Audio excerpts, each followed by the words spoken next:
So every story has three parts: the beginning, the middle, and the end. And for some stories that are so great, they're broken up into three different parts. And at the end of each of the parts is a cliffhanger, which keeps the suspense until the next one is released. The same is with the story of Jesus, only that his story is the greatest story ever. And this story is known as the Paschal Mystery. This trilogy is a bit different though, because not only do we get to read about it, but we also live it. The Paschal Mystery is defined as Christ's work of redemption, which has three different parts. It has the Passion, the death, and the resurrection. Now, each of these three parts is very important, and together, not only does it make for one great story, but it also changes our lives. Part 1, the Passion. So, passion means to suffer or to endure. When we use the word passion for Christ, it describes the suffering that led to his death.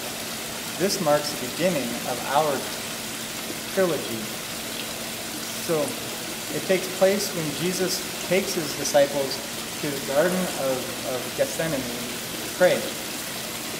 And it is here that he prays in great anguish to his Father, to our Father in heaven, even to ask to spare his life. Let's read about that.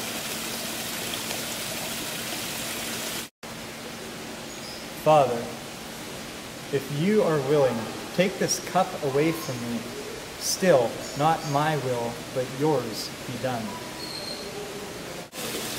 Jesus knew he'd have to suffer and wasn't looking forward to it.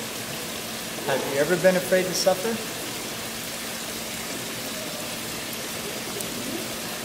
In the garden, Jesus was betrayed by Judas, who's also known as the betrayer.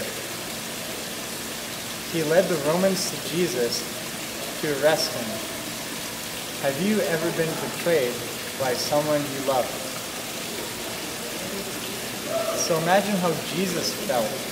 Imagine his passion.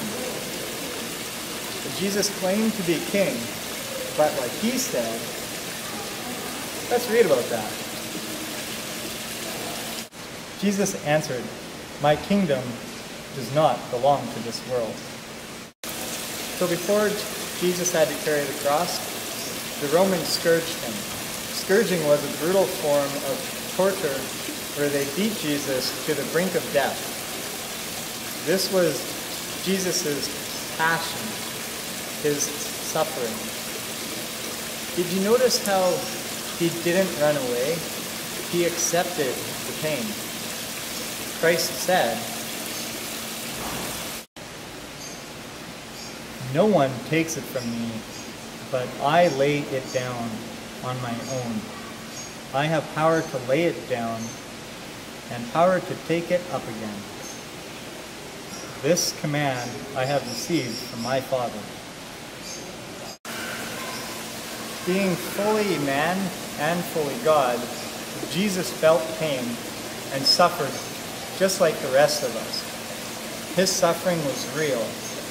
He knew that he was going to die. In his darkest hour, the people closest to him, they betrayed him, they denied him, and they abandoned him. Jesus' suffering was so real that he cried tears of blood when he was in the garden.